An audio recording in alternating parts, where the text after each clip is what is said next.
6, it's me, Mr. A, back with story time for another day. Sorry, no story yesterday, got caught up in other things, but I'm back now. First day missed since the 23rd of March. Anyway, back with Tom's Midnight Garden. We're going to carry on with this. I'll find out what the, what was it, goats, wasn't it, or sheep? No, geese, that was it. Altogether, the only damage, but it remained considerable, was to the flower beds and the lawn. Even the dog had had the sense to run clean through the storm of snapping beaks and round the outskirts and into the house again, its tail between its legs. Abel and the boys drew back a little too, a frenziedly angry gander with his wives by his side and his goslings behind him and even under him is a daunting sight.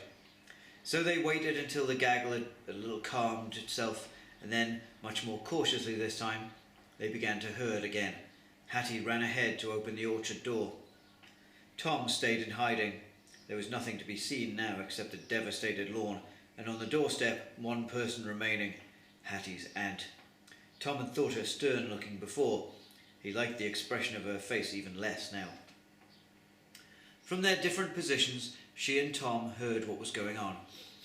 The goose drivers reached the orchard door, and evidently the geese were safely got through, for there was a cry of triumph from one of the boys, and then the slamming shut of the door. Then Tom expected to see them all coming back to the house, but they did not. He realised in a moment that they were making their way to the meadow side, all of the garden, to find out how the geese had got in at all. As they went, there came occasionally the sound of a lamenting cry from Abel. Then their voices were heard along the meadow hedge. Then at last they reappeared on the lawn. Hattie was not with them. Tom guessed that, now she knew her share of the blame, she had gone into hiding. As the others came across the lawn, Abel raised his voice in the same deep, sad cry. He spoke of lettuces ripped to pieces by the geese, and of other plunderings, of seedlings trampled and broken, of goose messes where they were least desired, and then, in answer to a sharp question from his mistress, he told of the gap and the tunnel in the hedge, through which the geese must have come. "How they made that way, unbeknownst, is more than I know, unless the devil himself taught them," said Abel, with a grieving wonder. "They didn't make it," said Edgar suddenly. "Hattie did." It was only a guess, Tom was sure, but everyone saw at once the likelihood of the idea. Abel stopped speaking abruptly, as though his mind had gone into reverse on the subject. The others were quiet too, so quiet that Tom, even from the distance of his tree, could hear the heavy breathing of Hattie's aunt. It had become rasping. "Harriet!" she called, so loudly and harshly that the sound was not like a woman's voice at all. Hattie came out from hiding and walked across the lawn to her aunt, not quickly, not slowly. Her face was white, so that her eyes and hair appeared blacker than ever. Her face was quite white.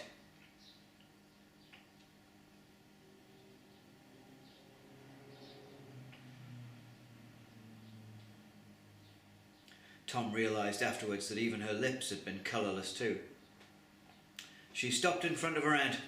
Her aunt did not ask whether she had made the gap in the tunnel, and why. She asked none of the questions that Tom had expected. She asked no questions at all. She said, "You are to blame." Hattie did not speak. It seemed to Tom that she could not. All the persons that her fancy had ever brought into this garden, biblical heroes and fairies and the people of legend and hearsay and her own imagination, all her friends fell away from her now. Even Tom could not speak for her or lift a finger to help. He turned his face away because he expected Hattie's aunt to strike her, but she did not. She spoke to Hattie instead. She called Hattie a charity child, a thankless pauper that she had received into her home as a duty to her late husband, whose niece Hattie was. She said that only the claims of blood had induced her to take this mistaken pity upon Hattie. She had expected Hattie to be grateful and dutiful and obedient, and instead she was none of these things, but an expense and a shame to her aunt and her cousins, a liar, a criminal, a monster. "Oh," Tom whispered frenziedly to himself, "why don't her mother and father take Hattie away?" He believed no longer. He had not believed for a long time that Hattie's parents were a king and queen, but surely even the poorest, humblest parents would rescue their child from this.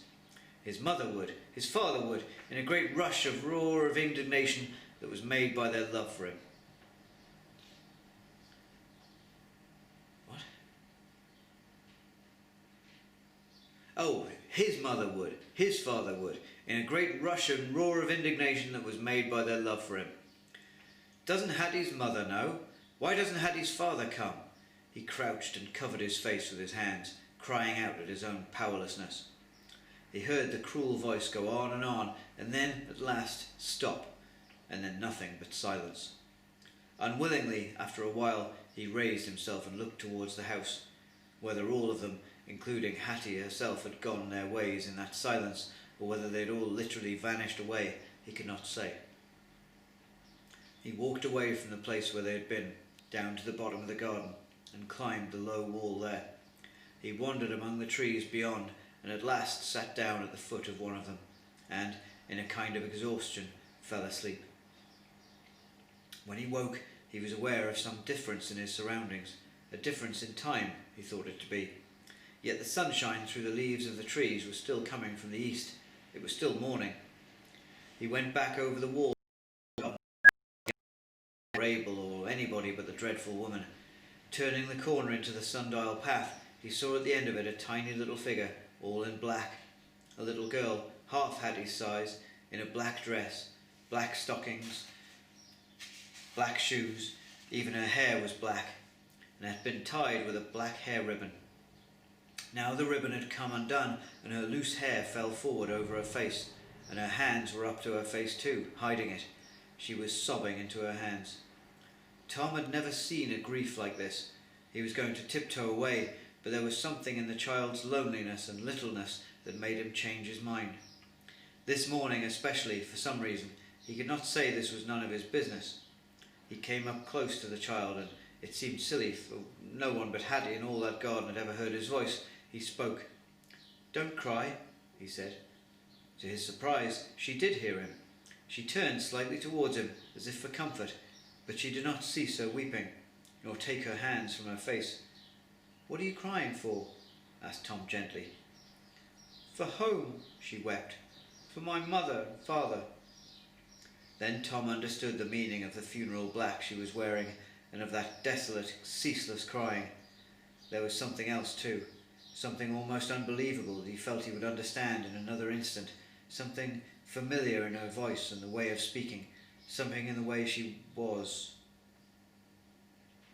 In the meantime, "Don't cry," he said helplessly. "Oh, cousin," she sobbed. Then, with a little shake of the mind, Tom knew. She had mistaken him for a cousin, for Cousin Hubert or Cousin James or Edgar.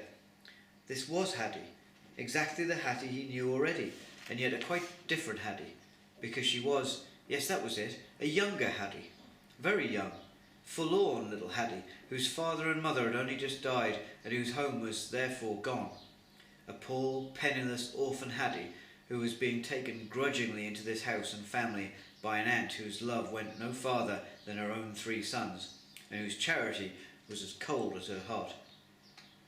Now was not the time to startle this Hattie by showing her that he was not one of the cousins, after all, nor was it possible to comfort her. Tom said no more, but tiptoed away. He never saw little Hattie again. He saw the other older Hattie as usual on his next visit to the garden. Neither then nor ever after did he tease her with questions about her parents.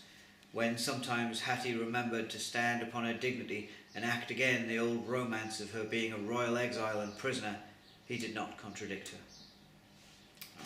That's the end of the chapter, and we'll leave it there till tomorrow, where we'll have chapter 13, The Late Mr. Bartholomew. All right, take care everybody, have a great day. Bye-bye.